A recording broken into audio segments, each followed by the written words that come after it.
यशोमती मैया के नंद लाला।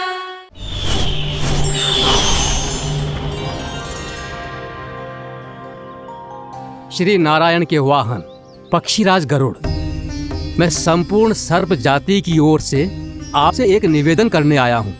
कहिए, क्या कहना चाहते हैं आप? हे पक्षीराज, यदि आप हम पर ऐसे ही आक्रमण करते रहे तो शीघ्र ही हमारी प्रजाति समाप्त हो जाएगी। इसीलिए हमारी आपसे विनती है, यदि आप उचित समझें तो सर्पों के किसी एक घर से हम आपको एक सर्प प्रतिदिन अर्पित करेंगे।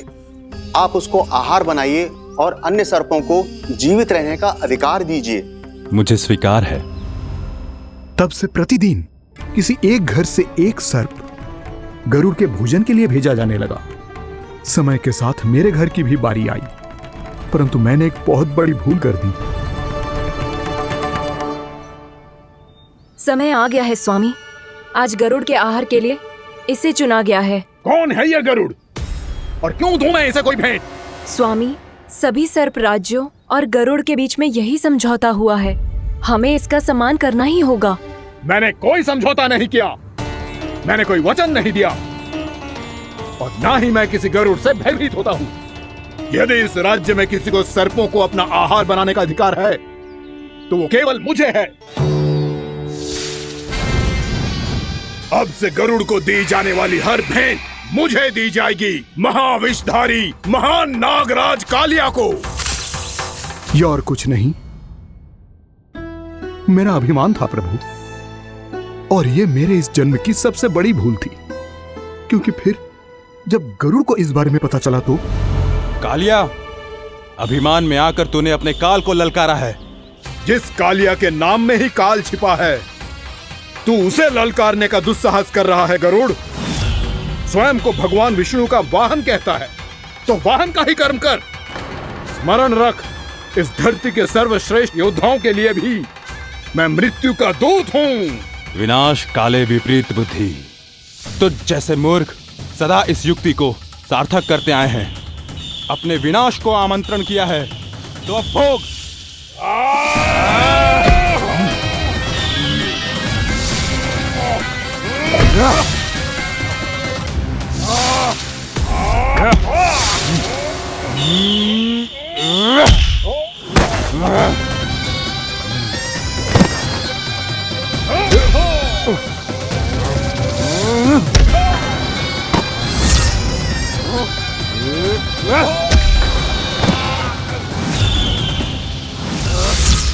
जिसने मेरा भोजन चुराने की धृष्टता की है वो इसी योग्य है। तू मुझे जानता नहीं है गरुड़, मैं महाविषधारी नाग कालिया हूँ। तेरा इतना दुस्साहस कि तूने मुझ पर चरण से प्रहार किया।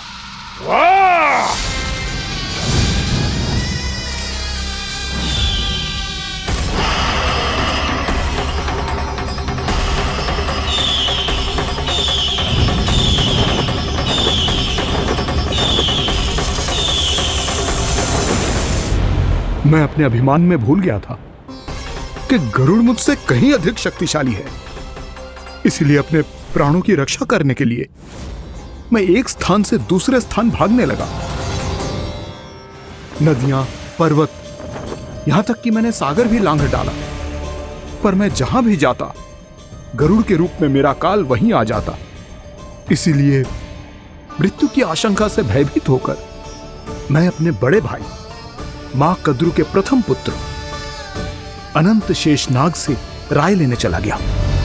भैया, मैं यहां आपसे आपकी सहायता लेने आया हूं। मेरी एक छोटी सी भूल के कारण यह गरुड़ मेरा पीछा कर रहा है। मुझे हर समय हर स्थान पे ढूंढते रहता है। यदि उसने मुझे ढूंढ लिया तो वो निश्चित ही मेरे प्राण ले लेगा। मुझे कोई ऐसा स्थान बताइए जहां मैं अपनी पत्नी और अपनी संतानों के साथ शांति से रह सकूं। तुम यमुना नदी के किनारे वृंदावन क्षेत्र में जाके वास करो कालिया। गरुड़ वहां प्रवेश नहीं कर सकता क्योंकि उसे ऋषि सोबरी का श्राप मिला हुआ है।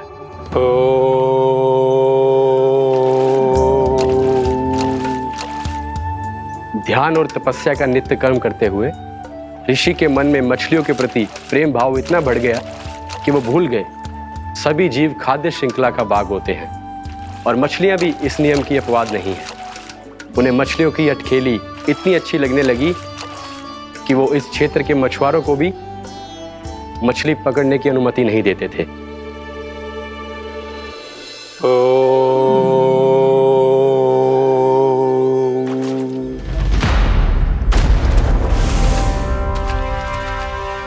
उस दिन वो उस पक्षी को नहीं रोक पाए, पर तब से सावधान रहने लगे।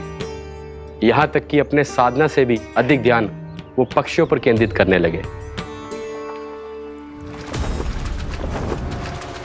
ठहरो!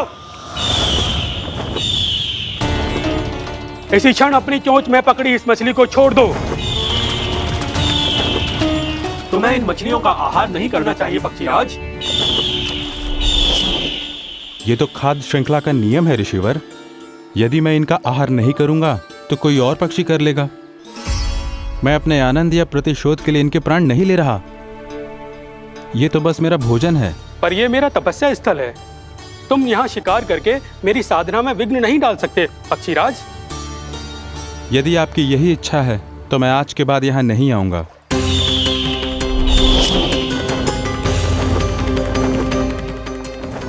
पर आज ये मछली मेरे आहार के रूप में पकड़ी जा चुकी है।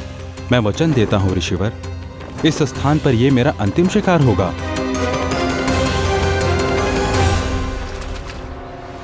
आज के बाद यदि तुमने वृंदावन की निकट उड़ान भी भरी तो तुम सैकड़ों टुकड़ों में फटकर मारे जाओगे पक्षीराज। ये मेरा श्राप है।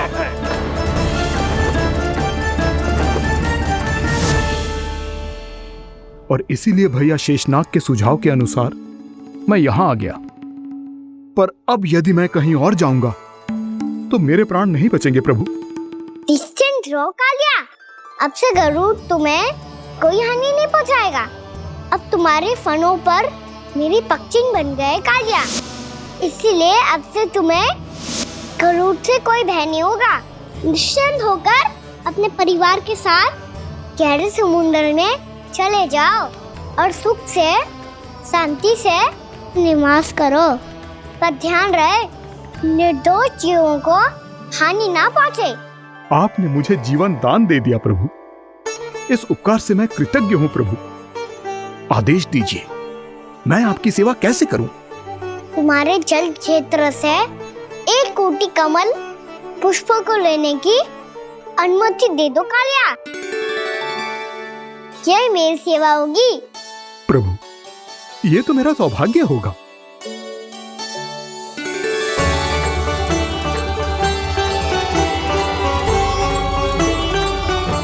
एक कोटि के स्थान पर हम 3 कोटि कमल पुष्प ले आए प्रभु। मैं तुम्हारी सेवा भाव से प्रसन्न हुआ कालिया। रमनक द्वीप पर चले जाओ ताकि तुम्हारे कारण फिर कभी किसी निर्दोष जीव को हानि ना पहुंचे और न ही तुम्हारा विष मेरे प्रिय यमुना नदी के जल को दूषित कर पाए। मैं तुम्हें आशीर्वाद देता हूँ।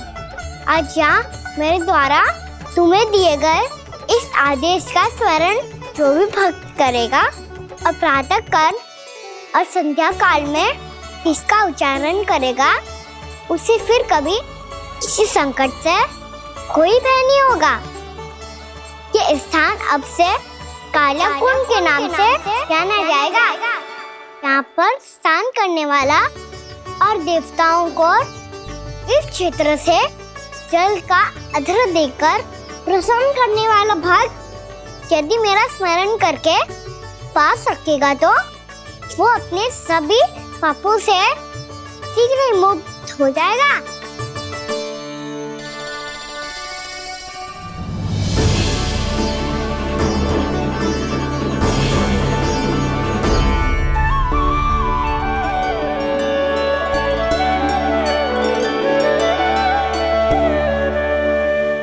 कौन है जी भगवान जिसने अभी अभी कालिया जैसे विशाल विस्तर का सामना किया? क्या एक साधारण बालक जो शीत की अधिकता से ठिठुर रहा है? क्या करूं? मैं लल्ला को ममता के आंचल में छुपा लूं या भक्त बनकर प्रभु की लीला देखती रहूं? क्या करूं मैं? कितना ठंडा था जल, बहुत सर्दी लग रही है। सर्दी से तड़पते हुए कैसे देखूं इसे? अभी जाके अपने पल्लू से सुखाती हूँ। हृदय से लगा के स्नेह की आंच दूंगी तो सर्दी पल भर में छूमंतर हो जाएगी।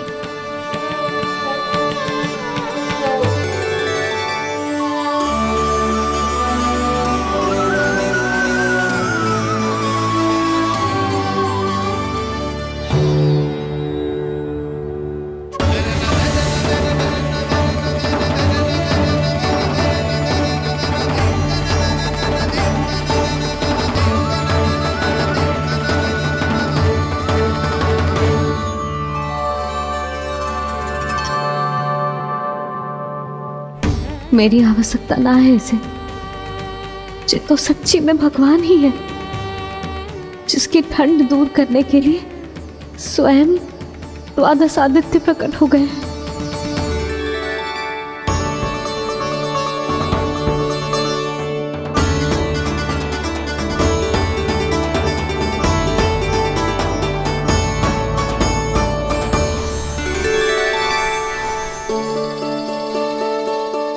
क्या किया आपने? मैया मुझे अपने हृदय से लगाने वाली थी कि आप सब प्रकट हो गए। क्षमा कीजिए प्रभु, पर आपको भीगा हुआ देखकर, ठंड से ठिठुरता हुआ देखकर हमसे रहा नहीं गया। हम अपने वश में नहीं थे प्रभु। भक्ति से भावुक होकर हम प्रकट होने पर विवश हो गए थे। हमारी किरणें जैसे स्वयं ही फूट पड़ी और दौड़ पड़ी आपको सुखाने के लिए। मैं आपका प्रेम, आपकी भक्ति समझता हूं आदित्यगण, और इसीलिए इस समय मैं जहां खड़ा हूं, इस स्थान को द्वादश आदित्य टीला के नाम से जाना जाएगा। द्वादश आदित्य टीला के नाम से जाना जाएगा। हम धन्य हो गए प्रभु।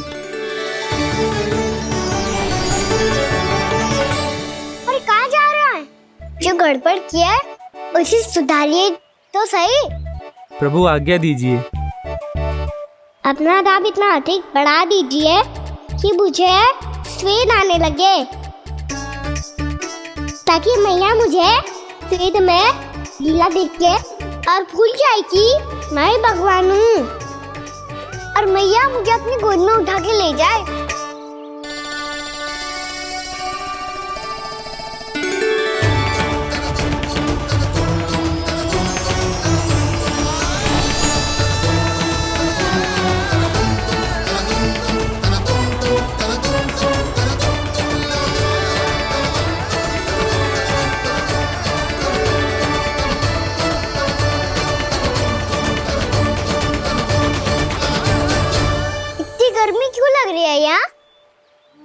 स्वेद की एक बूंद भी आती थी तो मैं अपना आंचल लेकर पहुंच जाती थी इसके पास।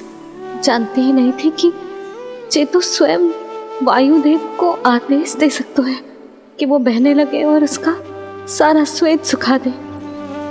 वायुदेव की आवश्यकता नहीं है मैया, मुझे आप ही चाहिए। लगता है जिस बात का भय था वही सत्य होने लगी है। भैया मेरे भगवान रूप को भूल नहीं पाएगी, और अब मेरे लिए इनका सत्य छुपा कर रख पाना कठिन हो जाएगा। कृष्णा कृष्णा हरे कृष्णा कृष्णा कृष्णा मुरली मनोहर कृष्णा गोपाला गोविंदा हे दामोदरा।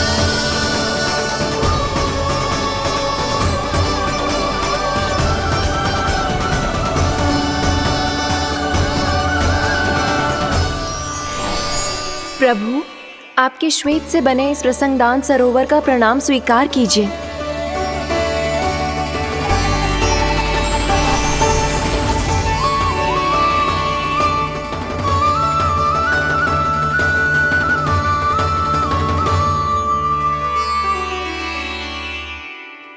ओहो, इस चमत्कार को देखकर भैया को और भी अधिक विश्वास हो जाएगा कि मैं भगवानी हूँ। अब कैसे मनाऊं मैया को कि मैं इनका लाई हूँ।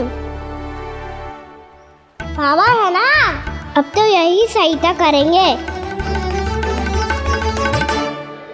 श्री कृष्णा गोविंदा हरे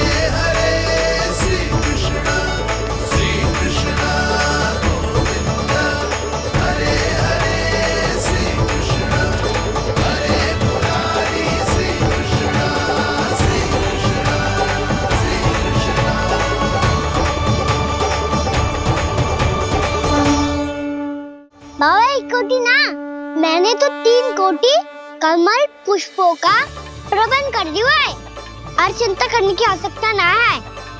1 कोटि कमल के स्थान पर 3 कोटि कमल पुष्प मिल गए हैं। हाँ कान्हा, मैं उचित संदेश के साथ ये सारे पुष्प उस कंस के पास भिजवाता हूँ। महाप्रक्रमी कान्हा की जय। वृंदावन रक्षक कान्हा की जय। महाप्रक्रमी कान्हा की जय। भानु जी नंदराज, बाकी गांव वालों को लेकर ये सारे पुष्प इकट्ठा करो और कंस के दरबार में पहुंचाओ। जी।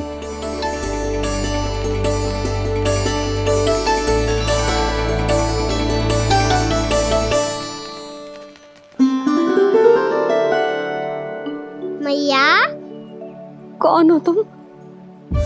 मुझे पता था मैया, जब आपको सत्य पता चलेगा तो आप मुझे मैया की तरह स्नेह ना कर पाओगी, इसीलिए आज तक सत्य छुपा तो आया हूँ, ताकि आपकी ममता, आपका प्रेम अनुभव करने का अवसर मिलता रहा है मुझे। और फिर आज को बताया था ना, जो रहस्य तुमने बरसों तक छिपाया था, उसका भेद खुलने में तुम्हारा ही योगदान है। मुझे कालिया के शीश पर अपने पद चिन्ह रखकर उसे मुक्त कराना था दाऊ, वचन दिया था मैंने उसे। इसके अतिरिक्त निर्दोष पशु पक्षियों के जीवन को कालिया के विष से ही बचाना था मुझे।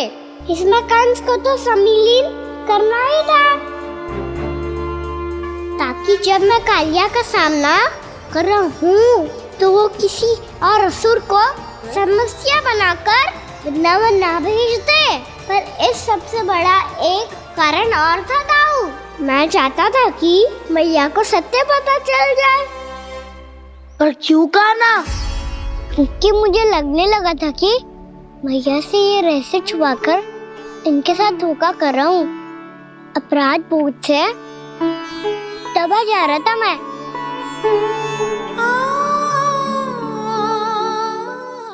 जो सत्य आपको, बाबा को, सभी को पता है, यहाँ तक कि मेरे सखा भी जानते हैं, वो सत्य मैंने मैया से छिपाया केवल इसी लोक में कि मुझे इनकी ममता प्राप्त होती रहे। पर ऐसा करके मैं अपने से निस्वार्थ प्रेम करने वाली मैया को धोखा दे रहा था। आप ही बताओ दाऊ, जो इस संसार में मुझसे सबसे अधिक भरोसा करता है, उसी के साथ छल कैसे कर सकता हूँ मैं? हाँ, मैं नारायण का अवतार हूँ, पर अपनी मैया का छोटा सा लल्ला भी तो हूँ।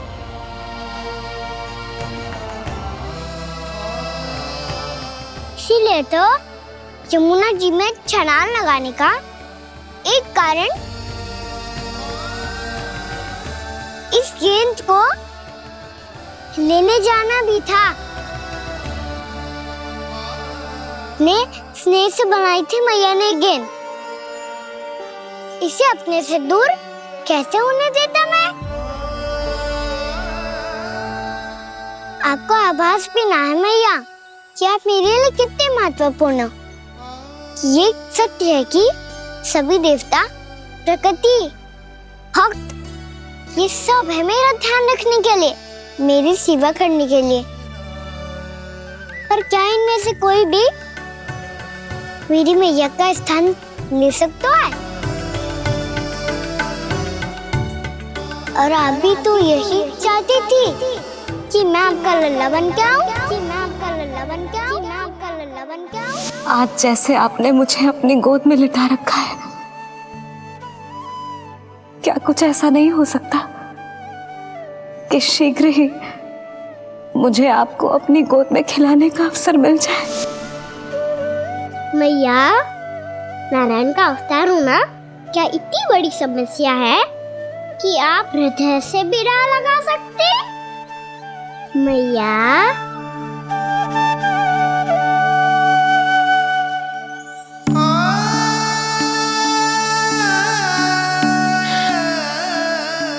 मेरा कान्हा, मेरा लल्ला।